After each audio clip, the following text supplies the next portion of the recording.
ബെഡ്റൂമിൽ പുരുഷനിൽ നിന്നും എന്തെങ്കിലും സ്പെഷ്യൽ ഐറ്റം ഓരോ സ്ത്രീയും പ്രതീക്ഷിക്കുന്നുണ്ട്. അത് സ്പർശനത്തിലും ചുംബനത്തിലും മാത്രമല്ല സ്പെഷ്യൽ ആഗ്രഹിക്കുന്നത്, മറിച്ച് അന്തരീക്ഷം കൊണ്ടും ഇത് സൃഷ്ടിക്കാം. അതായത് ബെഡ്റൂമിൽ മെഴുകുതിരികളുടെ വെളിച്ചം നിറയ്ക്കുക, സുഗന്ധം നിറയ്ക്കുക, ഇതൊക്കെ സെക്സിനെ വ്യത്യസ്തമാക്കുന്നു. അതിനു വേണ്ടിയിട്ട് സ്പ്രേ പൂശാം, നല്ല രീതിയിലുള്ള ചന്ദനത്തിരികൾ കത്തിച്ചു വയ്ക്കാം.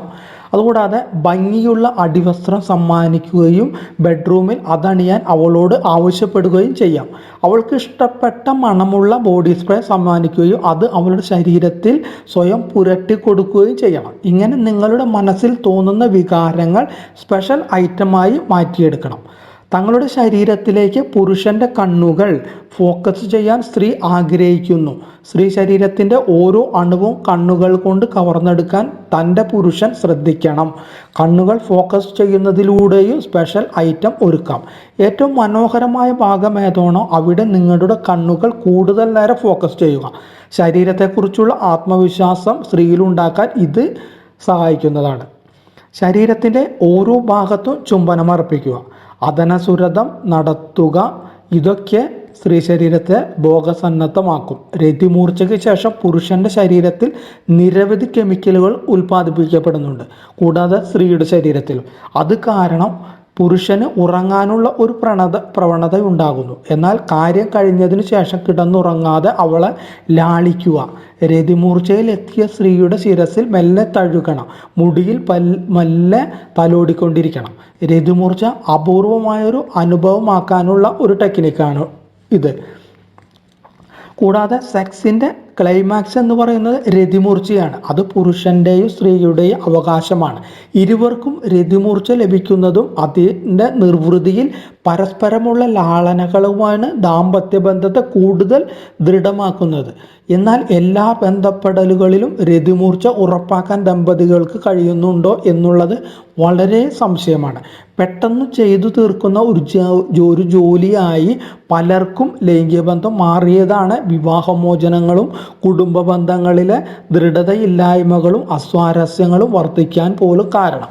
സെക്സ് എത്ര സമയം നീണ്ടു നിൽക്കണം, എത്ര സമയം എടുത്താൽ രതിമൂർച്ചയിൽ എത്താം എന്നതിനൊന്നും കൃത്യമായ ഉത്തരം ആർക്കും കണ്ടെത്താനാവില്ല. എത്ര കൂടുതൽ സമയം എടുത്തു എന്നതിൽ അല്ല കാര്യം, എത്രമാത്രം അതിൽ നിന്ന് നമുക്ക് ആഹ്ലാദം ലഭിച്ചു എന്നതിലാണ് കാര്യം. ചിലർ വളരെ കുറച്ചു സമയം കൊണ്ട് ആനന്ദത്തിൻ്റെ സ്വർഗാനുഭൂതിയിൽ എത്തും. മറ്റു ചിലരാകട്ടെ ഏറെ നേരത്തെ ആസ്വാദനത്തിന് ശേഷമാണ് മലമുകളിൽ എത്തിപ്പെടുക എന്നത് മനസ്സിലാക്കുക. ലൈംഗികതയിൽ പുരുഷനാണ് ആധിപത്യം എന്ന വിശ്വാസം ചില സ്ത്രീകൾക്കെങ്കിലും അല്ലെങ്കിൽ ചില പുരുഷന്മാർക്കെങ്കിലും ഇപ്പോഴും ഇന്നത്തെ കാലത്ത് നിലവിലുണ്ട്. എന്നാൽ അത് തെറ്റാണ്. യെസ് എന്നോ നോ എന്നോ പറയാനുള്ള പൂർണ്ണമായ അധികാരം ഇന്ന് ഏതൊരു സ്ത്രീകൾക്കും ഉണ്ട്. അതുകൊണ്ട് തന്നെ പുരുഷൻ രതിമൂർച്ചയിലേക്ക് എത്തുന്നതിന് മുമ്പ് തന്നെ സ്ത്രീയെ രതിമൂർച്ചയിൽ എത്തിക്കാൻ സഹായിക്കുകയാണ് ചെയ്യേണ്ടത്. പരസ്പര ബഹുമാനത്തിലൂടെയും സ്നേഹത്തിലൂടെയുമേ നല്ല ലൈംഗിക ബന്ധം സാധ്യമാകൂ. ലിംഗ യോനി സംഭോഗത്തിലൂടെയാണ് എല്ലാ സ്ത്രീകൾക്കും രതിമൂർച്ച ഉണ്ടാകുന്നത് എന്നതും ഒരു മിഥ്യാധാരണയാണ് എന്നത് എല്ലാവരും മനസ്സിലാക്കിയാൽ നല്ലതാണ്. 50% സ്ത്രീകൾക്ക് മാത്രമേ ഇത്തരത്തിൽ രതിമൂർച്ച അനുഭവപ്പെടുന്നുള്ളൂ. ബാക്കിയുള്ളവർക്ക് മറ്റു പല മാർഗങ്ങളിലൂടെയാണ് സുഖത്തിൻ്റെ പരകോടിയിലെത്തുന്നത്. പൂർവ്വകേളികളുടെ കൃത്യമായ പ്രയോഗമാണ് സ്ത്രീകളെ ഇതിന് സഹായിക്കുന്നത്.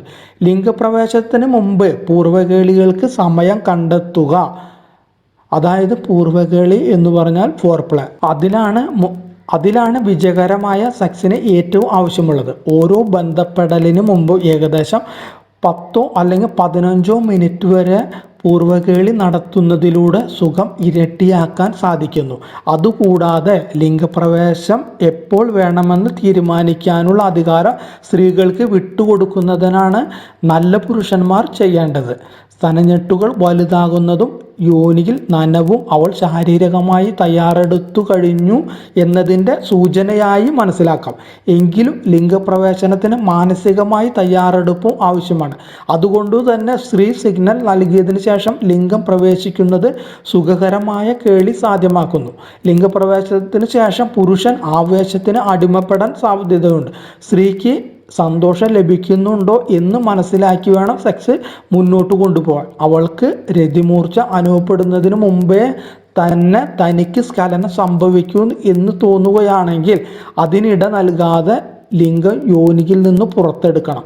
അപ്പോഴത്തെ ആവേശം ഒന്ന് അടങ്ങിയതിന് ശേഷം വീണ്ടും ലിംഗം പ്രവേശിച്ച് കേളി തുടങ്ങാം. രണ്ടു പേർക്ക് ഒരേ സമയം രതിമൂർച്ച വരണമെന്നില്ല, എങ്കിലും അതിന് ശ്രമിക്കുകയാണ് വേണ്ടത്. അല്ലെങ്കിൽ അങ്ങനെ ശ്രമിച്ചു എന്ന് പങ്കാളികൾക്ക് തോന്നിയാൽ അത് നിങ്ങളുടെ കുടുംബ ബന്ധങ്ങളും ലൈംഗിക ബന്ധങ്ങളും കൂടുതൽ ദൃഢമാകാനായിട്ട് സഹായിക്കും എന്ന് എല്ലാവരും മനസ്സിലാക്കുക.